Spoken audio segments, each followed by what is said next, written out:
Unfair نہیں ہے کہ آپ اسٹیٹ ٹیکس پیئرز منی کے اوپر مودی صاحب یا سٹنگ گورنمنٹ جو ہے وہ اپنی پارٹی کے لیے یا اپنی کینڈیڈیٹ کے لیے کیمپین کر رہی ہے؟ نہیں بالکل نہیں، کیونکہ دیکھیے الیکشن تو ہوتے رہتے ہیں.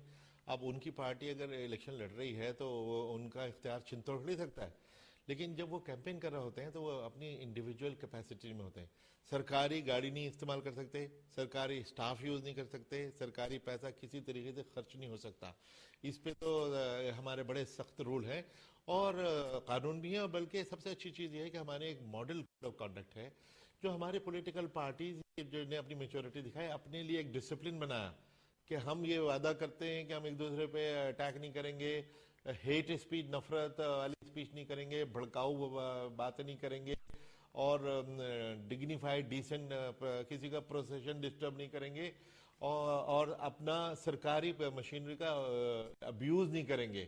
اور اس پہ تو بڑی سختی ہے کہ جب ہم الیکشن ڈکلیئر ہوتا ہے، لیکن بلیک اینڈ وائٹ میں تو اس طرح کے رولز موجود ہوتے ہیں، نہ اس پہ عمل نہیں ہوتا. اتنی سختی ہوتی ہے. وہ تو ہمارا میڈیا بھی بڑا الرٹ ہے کہ اگر کوئی منسٹر کئی الیکشن کے دوران وہاں دکھائی دے جائے کہ جھنڈی لیے ہوئے یا لال بتی والی گاڑی میں چلا گیا یا کسی افسر کو بلا، جیسے میں نے بتایا کہ یہاں تک سختی ہے کہ چیف منسٹر یا منسٹر گیا، چیف منسٹر کسی ضلع میں، اور وہاں ڈی سی اور ایس پی اس کو ملنے بھی آ جائیں الیکشن کے دوران، وہ ہمارے امپلائیز ہیں، وہ ادھر چلے گئے تو ان کو چیف منسٹر کو ایک انفیئر ایڈوانٹیج ہو جائے گا.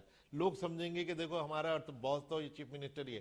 ہمارے لیے چیف منسٹر اس وقت اور سب کے برابر ہو جاتا ہے، کینڈیڈیٹس کے برابر ہو جاتا ہے. اوورسیز انڈینز کو کیا انڈیا میں ووٹ دینے کا حق حاصل ہے؟ جی ہاں حاصل ہے. حاصل تو پہلے بھی تھا کہ وہ انڈیا میں ہو آ کے ووٹ دے سکتے ہیں، لیکن 2011 میں پہلی بار ان کو ووٹ کا حق دیا گیا تھا. لیکن تھوڑی اس میں شرط تھی کہ آپ کا نام رجسٹر کیا جائے گا اس جگہ جہاں پہ آپ کا پرماننٹ ہوم ہے، جو آپ کے پاسپورٹ میں لکھا ہوا ہے، اور فزیکلی آپ کو وہاں آ کے دینا پڑے گا. کیرلا میں ہم نے جیسے شروع کیا، ایک مہینے کے اندر 8,500 لوگوں نے رجسٹر کیا. ان میں سے آدھے لوگ ووٹ دینے آ بھی گئے اور ایک کینڈیڈیٹ بھی کھڑے ہو گئے اس میں سے. لیکن اور صوبوں میں جیسے پنجاب میں صرف 3 آئے، ابھی بھی بہت کم ہے. پھر اب سر ان کو باہر کس طرح فیسیلیٹیٹ کرتے ہیں؟ اب پہلے نہیں کرتے تھے، ان کو وہاں آنا ضروری تھا، لیکن ان کی پھر ڈیمانڈ تھی کہ ہمارا آنا ممکن نہیں ہوتا، ہم کو دور سے ووٹ دینے کی فیسلٹی دی جائے. پر اس کے ابھی پچھلے دنوں سپریم کورٹ میں بھی کیس گیا، تو سپریم کورٹ نے الیکشن کمیشن سے پوچھا. الیکشن کمیشن نے اپنی کمیٹی بنائی افسروں کی، انہوں نے دنیا بھر کے سسٹم اسٹڈی کر کے 4 سسٹم کو انہوں نے ایگزامن کیا، جس میں سے 2 سسٹم اب انہوں نے آفر کر دیے ایز این آلٹرنیٹو. ایک تو پراکسی ووٹنگ، کہ آپ اپنے آپ رہتے ہیں لندن میں، کسی بھی رشتہ دار کو، دوست کو، آپ کو جس کو آپ دے کرنا چاہیں کہ اس کو آپ ڈکلیئر کر دیے کہ یہ میرا بہاف پہ ووٹ کرے گا، ہم اس کو آئیڈینٹی کارڈ دے دیں گے، وہ آپ کے لیے دے دے گا. یہ سب سے آسان کام ہے کہ اس میں کوئی خرچہ نہیں، کچھ نہیں. دوسرا یہ کہ e postal ballot is different from postal ballot. Postal ballot میں پرابلم یہ ہوتی تھی کہ ہمیں 13 دن کے اندر پوسٹل بیلٹ نے جا کے واپس آنا ہے، پہنچے گئی نہیں وہاں سے دنیا بھر کے کونے کونے سے. پھر ہم نے یہ سسٹم پروپوز کیا کہ ہم ای میل سے آپ کو بیلٹ بھیج دیں گے، فوراً پہنچ گیا، اور آپ اس کو پرنٹ آؤٹ نکال کے پھر اس کو آپ بائی پوسٹ بھیج دیجیے. فیسیلیٹیٹ کیا آپ نے، سمپلیفائی کیا تاکہ لوگ ووٹ دے سکیں. جی رائٹ. پاکستان میں ابھی تک بیلٹ پیپر کے ذریعے سے انتخاب کا نظام چل رہا ہے، اور 16 سال پہلے آپ نے الیکٹرانک ووٹنگ مشین ای وی ایمز انٹروڈیوس کروائی وہاں پہ، اور شاید 3 جنرل الیکشنز آپ لوگ کروا چکے ہیں، عام انتخابات. اس بار پاکستان میں بہت زیادہ بحث ہو رہی ہے کہ اب الیکٹرانک ووٹنگ مشین جو ہے اس کو انٹروڈیوس کروایا جائے. کیا آپ سمجھتے ہیں کہ ای وی ایمز ایک سکسیسفل ایکسپیریمنٹ ہے یا بیلٹ پیپر زیادہ سکسیسفل ایکسپیریمنٹ؟ نہیں، ای وی ایم تو ہمارا اتنا کامیاب ایکسپیریمنٹ ہے کہ اس کو تو دنیا کے اور ملک بھی آ کے دیکھ رہے ہیں، اور کئی ملکوں نے جیسے نمیبیا نے، بھوٹان نے، وہ ہم سے ہی مشینیں لی ہیں. لیکن کانسیپٹ کی بات ہے کہ ہم سے مشین لینا، ہم بھی تو کسی سے خریدتے ہی ہیں، سرکاری 2 کمپنیاں ہم بھی اس سے خریدتے ہیں. یہ اتنا اچھا سسٹم ہے کہ جب سے یہ شروع کیا 1998 سے ہمارے سارے الیکشن ان مشینوں سے ہو رہا ہے. اتنا بڑا 84 کروڑ ووٹر ہے، 55 کروڑ ووٹر نے اس بار ووٹ دیا. آپ کو لنچ ٹائم تک پورے ملک کو آپ کا رزلٹ مل جاتا ہے اور کوئی جھگڑا نہیں ہوتا. ورنہ ادروائز جب بیلٹ پیپر ہوتا ہے اس میں اکثر انویلڈ ووٹ پہ جھگڑے ہوتے ہیں، مار پٹائی ہوتی ہے کہ صاحب یہ آپ بتا رہے ہیں کہ انویلڈ ہے، یہ تو غلط ہے، یہ تو اس کا ووٹ ہے، اس کا ووٹ ہے.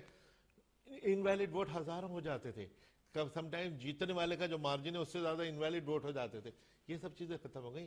ای وی ایم سے اتنی فیسلٹی ہو گئی کہ یہ تو الیکٹرانک ووٹنگ مشین جو ہے، یا الیکٹرانک ووٹنگ زیادہ اخراجات اس پر آتے ہیں، زیادہ ایکسپینسو ہے، یا جو بیلٹ پیپرز اور بیلٹ باکسز کا جو نظام اس وقت راج ہے پاکستان میں وہ زیادہ ایکسپینسو ہے؟ الیکٹرانک ووٹنگ مشین تو سب سے سستی چیز نکلی. ایک بار ضرور خرچہ ہوتا ہے, وہ بھی $200 کو, سب سے دنیا بھر میں سب سے سستی مشین ہے, اور 25 سال اس کی لائف ہوتی ہے, اس کو بار بار یوز کرتے ہیں. ایک اور جو اس کا فائدہ ہوا کہ بیلٹ پیپر کے زمانے میں 11,000 ٹن کاغذ یوز ہوتا تھا. اس کو بنانے کے لیے 2,80,000 پیڑ کاٹے جاتے تھے. ہمارا گرین الیکشن ہو گیا کہ, اور اسی کو ہم ہر الیکشن میں, اور وہی الیکشن چونکہ بار بار ہوتے رہتے ہیں, وہ مشین ہماری 25 سال چلتی ہے, لیکن ہم اس کو 15 سال میں ریٹائر کر دیتے ہیں تاکہ جب پرانی ہونے لگتی ہے اس میں کچھ خرابی ہونے لگ جائے تو ہم اس کا رسک نہیں لیتے. 15 سال تک اس مشین کو بار بار یوز کرتے ہیں. اس سے یہ تو اتنا سستا ہو گیا اور اتنا ڈیپینڈیبل ہو گیا کہ یہ تو بہت خوبصورت چیز ہے. جس طرح بیلٹ پیپر سے ہونے والے انتخابات میں دھاندلی کا الزام لگتا ہے, اور دھاندلی ہوتی بھی ہے کسی حد تک, کیا اسی طرح سے الیکٹرانک ووٹنگ مشینز بھی ٹیمپر ہو سکتی ہیں؟ ان کا سافٹ ویئر ہیک ہو سکتا ہے, ان کا ڈیٹا بینک جو ہے وہ ہیک ہو سکتا ہے؟ جی بیسکلی الیکٹرانک ووٹنگ مشین پہ شبہات یہی کیے جاتے ہیں, لیکن جیسے آپ نے کہا وہ تو بیلٹ پیپر پہ بھی شبہ ہوتا تھا. تو اس میں کیا ہو سکتا ہے کہ جیسے پروگرام ٹیمپر کر دیا. ہم نے کانشیس ڈیسیجن سے, حالانکہ ٹیکنالوجی میں انڈیا بہت آگے ہے, لیکن ہم ہر قسم کے ہائی ٹیکنالوجی ہر چیز میں یوز کرتے ہیں, لیکن ووٹنگ مشین میں سب سے سمپل, جیسے آپ سمجھیے 17ویں صدی کا بیسک کیلکولیٹر, کہ وہ لائک این ایڈنگ مشین, وہ ہم یوز کرتے ہیں جان کے. اور یہ کسی سے نیٹ ورک نہیں ہے. جب نیٹ ورک ہی نہیں ہے, وہ اسٹینڈ الون ہے, اس سے باہر سے کوئی انسٹرکشن نہیں, کوئی ہیکنگ نہیں. پروگرام بھی اب آپ 2 اور 2 4 ہی کیلکولیٹر آپ کا دکھائے گا, اس کو کون کیا ہیک کر سکتے ہیں, اس میں ہیکنگ کی فیسلٹی نہیں ہے. تو یہی تو سیف گارڈ ہے. اس کے باوجود ہمارے اتنے چیکس رہتے ہیں. 3 بار ہم اس کی جب مشین کو تیار کرتے ہیں الیکشن کے لیے, تو پولیٹیکل پارٹیز کو بٹھا کے کرتے ہیں. ووٹنگ ڈے پہ, پول ڈے پہ 1 گھنٹے ہم موک پول کرتے ہیں کہ 100 ووٹ ڈال کے دیکھ لو, ریزلٹ نکال کے دیکھ لو, مشین ٹھیک چل رہی ہے, سرٹیفکیٹ دو کہ آپ نے ٹھیک پایا, ریسٹ بٹن کر کے. تو یہ تو اتنے فول پروف چیکس ہیں. سر شارٹلی مجھے جواب دیں, پھر میں بریک پر جاتا ہوں. 84 کروڑ ووٹر انڈیا میں, اتنا بڑا ملک رقبے کے لحاظ سے, 36 پروونسز یا 36 اسٹیٹس ہیں آپ کی. کیا پورے انڈیا میں الیکٹرانک ووٹنگ مشین کا نظام رائج ہو چکا ہے, یا پارشلی کہیں پہ بیلٹ پیپر, کہیں پہ الیکٹرانک ووٹنگ مشین؟ 100% پورے ہندوستان میں. سر اگر آج ہم یہ طے کر لیں, لیکن آج ٹوڈے, کہ ہم نے پورے پاکستان میں الیکٹرانک ووٹنگ کا سسٹم انٹروڈیوس کروانا ہے, تو اس پہ کتنے دن لگیں گے؟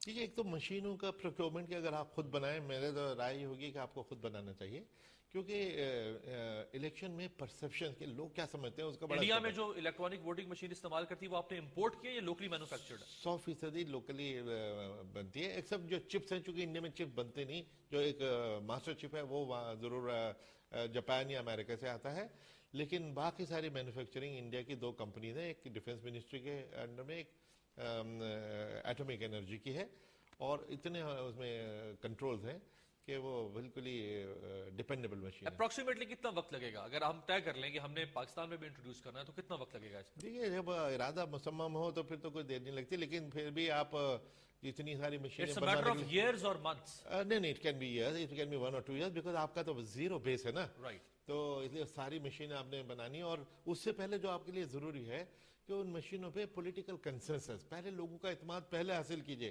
ہر پولیٹیکل پارٹی کہے کہ ہاں ہم کو اس پہ یقین ہے, بعد میں پھر اس کے اوپر بھی اعتراض آنا شروع ہو جائے. ہاں. سر مجھے کائنڈلی یہ بتائیے گا کہ انتخابی عذرداریاں, یعنی جو کینڈیڈیٹ کو الیکشن کے ریزلٹس کے اوپر شکایات ہوتی ہیں اور دھاندلی کے الزامات لگتے ہیں الیکشن ہونے کے بعد, تو انتخابی عذرداریاں اس کو کون سا پلیٹ فارم ہے, کون سا فورم ہے جو اس کو ایڈریس کرتا ہے, کہاں پہ شکایت کرتا ہے کینڈیڈیٹ, اور پھر کتنے ٹائم فریم کیا ہے اس کے لیے کہ کتنے کم سے کم وقت کے اندر اس کو حل کرنا؟ دیکھیے, جیسے ہم ریزلٹ اناؤنس کر دیتے ہیں تو الیکشن کمیشن کا کام ختم, جوڈیشری کا کام شروع ہوتا ہے. الیکشن پٹیشن ہائی کورٹ میں آپ فائل کر سکتے ہیں, اور ہائی کورٹ پھر فیصلہ کرے گی.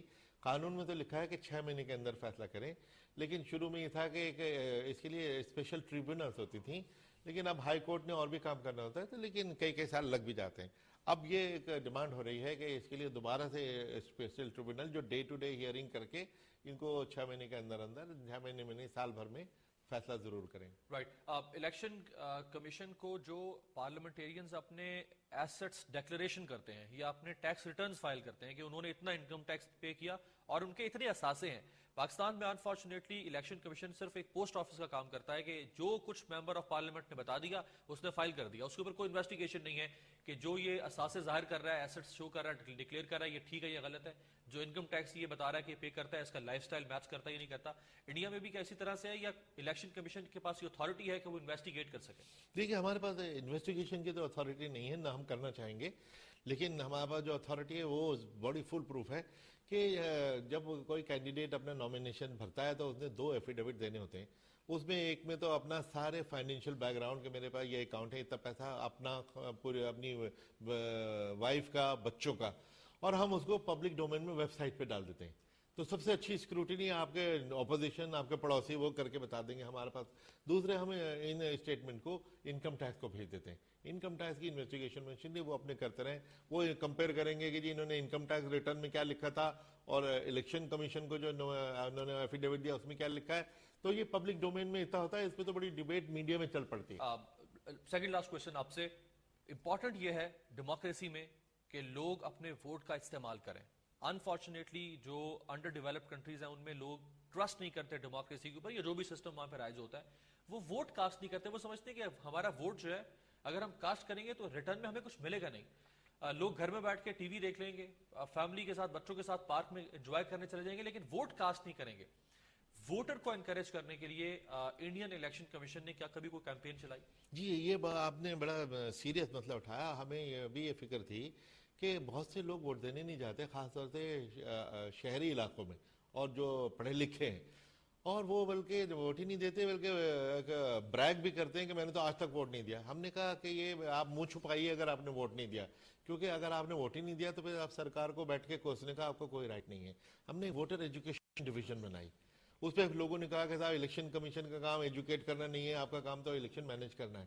ہم نے کہا نہیں، یہ ہمارا بالکل کام ہے کہ اگر لو ٹرن آؤٹ ہوتا ہے اور 15-20% سے کوئی جیت کے آ گیا تو لوگ کہیں گے جی 80% لوگوں نے تو ووٹ ہی نہیں دیا، تو اس کا لیجیٹمیسی کوشچن ہوتے ہیں. ہم نے ووٹر ایجوکیشن جب سے شروع کی، اتنا اس کا فائدہ ہوا کہ ہم کو ہر جگہ جتنی اسٹیٹ اور general election highest ever turn out, 65 سال میں اتنا ٹرن آؤٹ نہیں ہوا جیتا اس ووٹر ایجوکیشن کے بعد ہوا. Right. Last question sir, Pakistan میں آپ موجود ہیں اور پاکستان کے سسٹم کو بھی آپ نے اسٹڈی کیا، انٹریکٹ کیا لوگوں سے، وہاں بیٹھ کے بھی آپ کی آبزرویشن ہوگی. آپ اپنی ایکسپرٹیز کو سامنے رکھتے ہوئے کیا پروپوز کریں گے کہ پاکستان کے الیکشن کے نظام کو ہم اسٹیٹ آف دی آرٹ کس طرح بنا سکتے ہیں؟